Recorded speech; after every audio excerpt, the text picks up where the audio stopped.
सभी छोटे बड़े श्रोताओं को सुनीता भटनागर का प्यार भरा नमस्कार। ऑडियो स्टोरीज के हमारे चैनल कहानी जगत में आप सभी का स्वागत है। हिंदी कहानियों की श्रृंखला में आइए आज सुनते हैं सुरेश सर्वेश जी द्वारा रचित कहानी कड़कनाथ। मुंह बनाकर आनंदीराम भोजन करने लगा था। पत्नी रमशीला से रहा नहीं गया। उसने कहा, मुंह बनाकर भोजन करने का कारण? आनंदीराम चुप रहा। वह थाली बजाकर अपना क्रोध प्रदर्शित करता रहा। रमशीला समझ चुकी थी, आनंदीराम को क्रोध तभी आता है जब सब्जी स्वादिष्ट न बनी हो। यह सत्य भी था।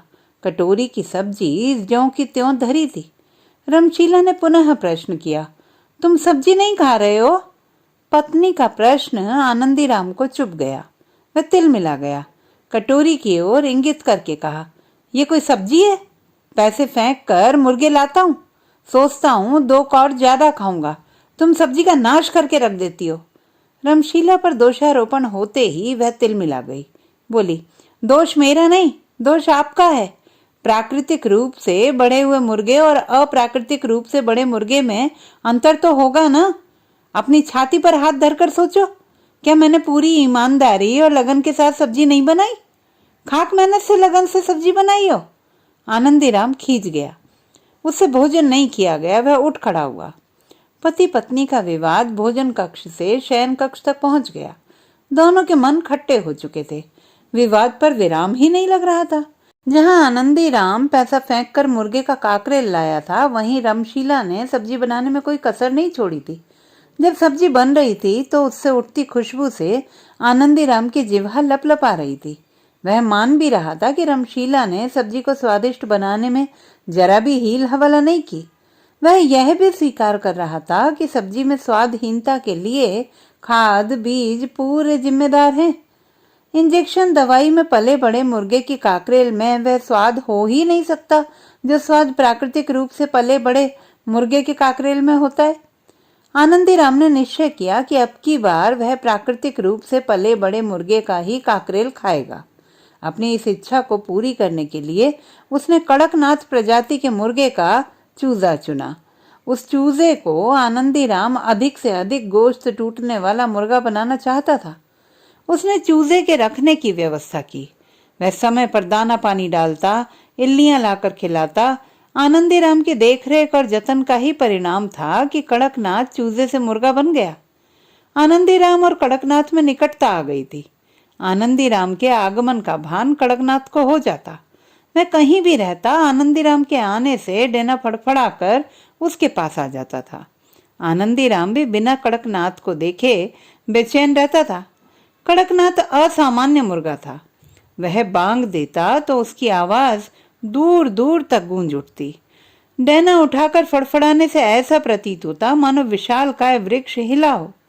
एक एक पग वह तौल कर रखता था। उसके भरे पूरे शरीर और दबंगता के समक्ष अन्य मुर्गे बौने लगते।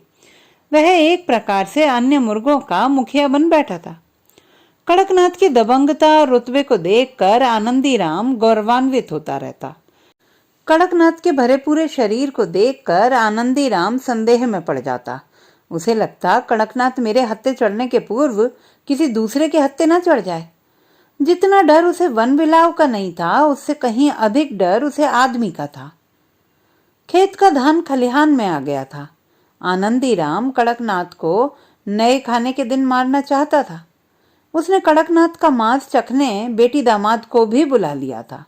उस दिन वह धान मिंजाई करने खलिहान साफ कर रहा था कि खरखराहट की आवाज आई। मुर्गे के इधर उधर दौड़ने से आनंदीराम चौंक गया। उसने देखा, एक वन बिलाव खलिहान में घुस आया है। अन्य मुर्गे तो भाग खड़े हुए हैं, पर कड़कनाथ जहां के तहां खड़ा है। वह दृश्य देखने लगा। वन बिलाव कड़कनाथ पर झपट्टा मारना चाहता है। कड़कनाथ के भरे पूरे शरीर और दबंगता के सामने वह साहस नहीं जुटा पा रहा है। कड़कनाथ ने वन बिलाव को अकड़ कर देखा। जोरदार डेना फड़फड़ाया। चोंच से अपने पैर को फिर जमीन पर टोंचा। बनबिलाव सख्ते में आ गया। कड़कनाथ ने डेना फड़फड़ा कर बनबिलाव की ओर दौड़ लगाई। भयभीत बनबिलाव 9-2-11 हो गया। दृश्य देखकर आनंदीराम प्रसन्नता से खिल गया। उसने सोचा कड़कनाथ ताकतवर तो है ही, साथ में साहसी भी है, इसका मांस खाने में मजा आएगा। आनंदीराम और परिवार को जिस दिन का इंतजार था वह दिन भी आ गया। आनंदीराम और उसके दामाद कड़कनाथ को मारने की व्यवस्था में जुट गए। इधर रमशीला सब्जी बनाने, मसाले की व्यवस्था आदि करने में लग गई। आनंदीराम कड़कनाथ के पास गया। आनंदीराम के हिंसात्मक विचार से कड़कनाथ अनभिज्ञ था। वह सहसा पूर्वक आनंदीराम के हाथ में आ गया। आनंदीराम की पकड़ अन्य दिनों की अपेक्षा मजबूत थी। कड़कनाथ के भीतर आशंका पनपने लगी। वह फड़फड़ाने लगा। आनंदीराम की पकड़ मजबूत और मजबूत हो गई। दामाद ने आनंदीराम को हथियार थमाया। आनंदीराम ने धारदार हथियार से कड़कनाथ का डैना अलग करना चाहा। अचानक आनंदीराम की दृष्टि कड़कनाथ की आंखों में जा टिकी। उसकी आंखों से लाचारी झलक रही थी।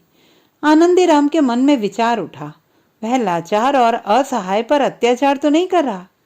आनंदीराम कड़कनाथ का डैना उसके शरीर से अलग नहीं कर सका। दामाद कड़कनाथ को मारने पर जोर देता रहा, मगर आनंदीराम की शक्ति क्षीण हो गई। उसकी पकड़ ढीली पड़ती गई। स्थिति यहाँ तक पहुंची कि कड़कनाथ आनंदीराम की पकड़ से छुटकारा पा गया।